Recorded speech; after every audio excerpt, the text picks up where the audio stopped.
अपरिचय आयुर्वेद केवल रोग मिटाने की विद्या नहीं बल्कि स्वस्थ, दीर्घ और आनंदमय जीवन जीने की कला है। महर्षि वाग्भट द्वारा रचित अष्टांग हृदयम आयुर्वेद का हृदय है। इसका पहला अध्याय आयुष्कामी अध्याय हमें सिखाता है कैसे शरीर, मन और आत्मा का संतुलन बनाए रखकर दीर्घायु प्राप्त की जा सकती है। अष्टांग हृदयम अध्याय वन आयुष्कामी अध्याय वाग्भट जी आरंभ में ईश्वर, ब्रह्मा, दक्ष प्रजापति, अश्विनी कुमार और इंद्र को प्रणाम करते हैं, क्योंकि इन्हीं से आयुर्वेद का ज्ञान उत्पन्न हुआ। वे कहते हैं, जो मनुष्य दीर्घायु चाहता है उसे इस आयुर्वेद को जानना चाहिए, क्योंकि स्वास्थ्य ही जीवन का आधार है। आजीवन का उद्देश्य मनुष्य का मुख्य प्रयोजन है। धर्म, अर्थ, काम और मोक्ष, परंतु इन चारों पुरुषार्थों की प्राप्ति के लिए सबसे पहले चाहिए आयु अर्थात लंबाई, फीट। और आयु तभी स्थिर रहती है जब शरीर, इंद्रियां और आत्मा संतुलित हो। स्वस्थ जीवन ही आध्यात्मिक जीवन का द्वार है। आयुर्वेद का अर्थ है आयुष वेद रीति आयुर्वेद है, जो जीवन के गुण, दोष, लाभ और हानि को बताए, वही आयुर्वेद है।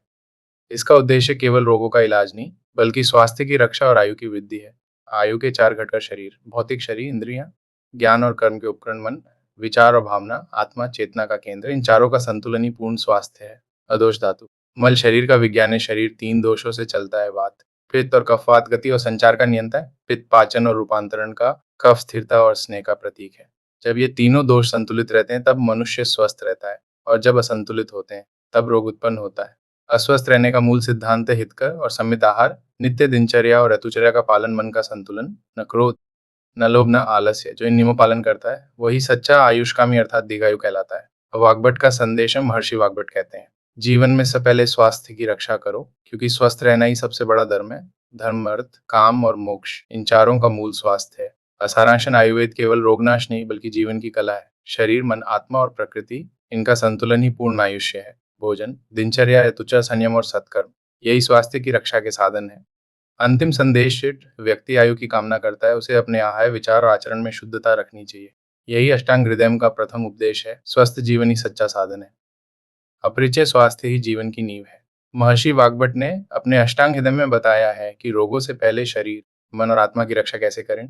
दूसरा अध्याय दिनचर्या बताता है कि प्रतिदिन की जीवन शैली कैसी होनी चाहिए ताकि जीवन दीर्घ, स्वस्थ और सुखमय बने। अष्टांग हृदय में अध्याय 2 दिनचर्या, अपरातकाल का समय और महत्व, सुबह ब्रह्म मुहूर्त में उठें। ये समय ज्ञान, साधना और स्वास्थ्य के लिए सर्वोत्तम है।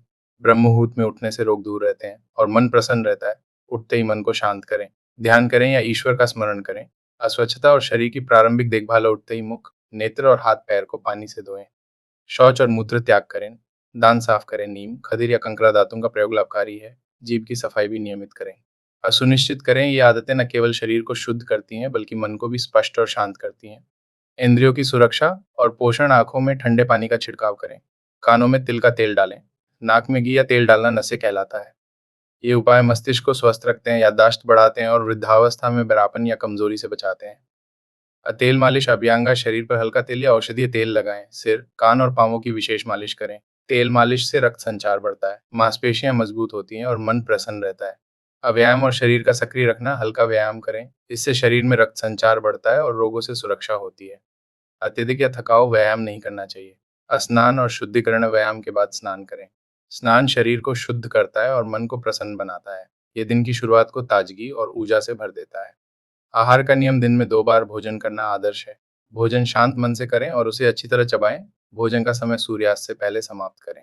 आहार शुद्ध, ताजगीपूर्ण और वात, पित्त, कफ के अनुसार संतुलित होना चाहिए। आहार शरीर और मन को पोषण देता है और दीर्घायु का आधार है। वस्त्र, सुगंध और आचार, स्वच्छ वस्त्र पहने, हल्का सुगंध लगाएं, विनम्र और शांत वाणी रखें। क्रोध, ईर्ष्या और आलस से दूर रहें। सत्संग, सेवा और धर्म का पालन करें। रात्रि की दिनचर्या, हल्का भोजन करें। भोजन के बाद हल्की टहल। रात में सोने से पहले मन को शांत करें और दिन भर के कर्मों का चिंतन करें। स्वस्थ नींद और समय पर सोना आयु और स्वास्थ्य के लिए महत्वपूर्ण है। मानसिक संतुलन, क्रोध, लोभ, मोह और भय से मन को मुक्त रखें। सकारात्मक विचार, आत्मसंतोष और संयम से मन को स्थिर करें। मानसिक संतुलन शरीर की रक्षा के लिए उतना ही आवश्यक है जितना आहार और व्यायाम। महर्षि वाग्भट का संदेश, दिनचर्या का पालन करना ही रोगों की पहली रक्षा है। प्रतिदिन स्वास्थ्य की आदतें अपनाने वाला व्यक्ति दीर्घायु और प्रसन्न रहता है। प्रकृति और शरीर की लय के अनुसार जीवन जीना ही असली स्वास्थ्य का मार्ग है। अंतिम सारांश, प्रातःकाल उठना, स्वच्छता, तेल मालिश, व्यायाम, स्नान, संतुलित आहार और मानसिक शांति, ये दिनचर्या के मुख्य स्तंभ हैं।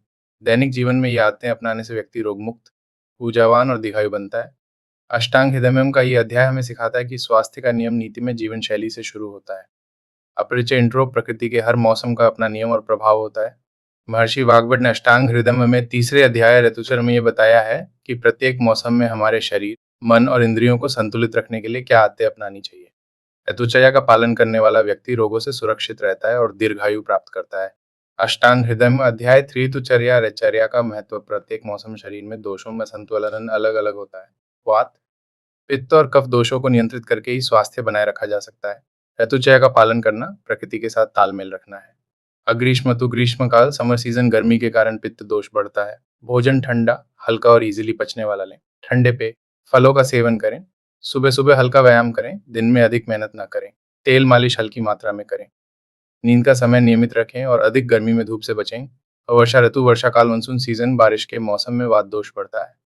भोजन गर्म और सुपाच्य, भारी तेली और कच्ची चीजें कम खाएं, व्यायाम हल्का करें। स्नान के समय सावधानी रखें, पानी बहुत ठंडा या बहुत गर्म न हो। शरीर को पूरी तरह सुखाएं। अशरद ऋतु ऑटम शारद ऋतु पित्त और वात दोष सामान्य रहते हैं। आहार संतुलित और हल्का हो। दिन में हल्की सैर और व्यायाम करें। मानसिक संतुलन बनाए रखें, रात में पर्याप्त नींद लें और नियमित दिनचर्या अपनाएं। हेमंत और शिशिर ऋतु विंटर सीजन कफ दोष बढ़ता है। भोजन गर्म सुपाच्य और मसालेदार लें। तिल, मूंगफली, दूध और मसालेदार व्यंजन लाभकारी हैं। सुबह उठ तेल मालिश कर व्यायाम करें और शरीर को ठंड से बचाएं। गर्म वस्त्र पहने और पर्याप्त नींद लें। आहार का सामान्य नियम, हर ऋतु में भोजन मौसम के अनुसार हल्का भारी, गर्म या ठंडा लें। अत्यधिक ठंडा या अत्यधिक गर्म भोजन शरीर को असंतुलित करता है। आहार संतुलित और सुपाच्यना चाहिए। तेल मालिश और स्नान, तेल मालिश के बाद हल्का व्यायाम करें। स्नान मौसम के अनुसार करें। गर्मी में ठंडे पानी का हल्का छिड़काव, सर्दी में गुनगुने पानी से स्नान। स्नान के बाद शरीर को पूरी तरह सुखाएं। व्यायाम और मानसिक संतुलन, व्यायाम मौसम और शरीर के अनुसार करें। अत्यधिक थकावट न होने दें। मानसिक संतुलन बनाए रखें। क्रोध, लोभ और भय से दूर रहें। ऑगबट का संदेश, जो ऋतुचर्या का पालन करता है वो रोग मुक्त रहता है। शरीर, मन और आत्मा संतुलित रहते हैं। आयु, शक्ति और आनंद का विकास होता है।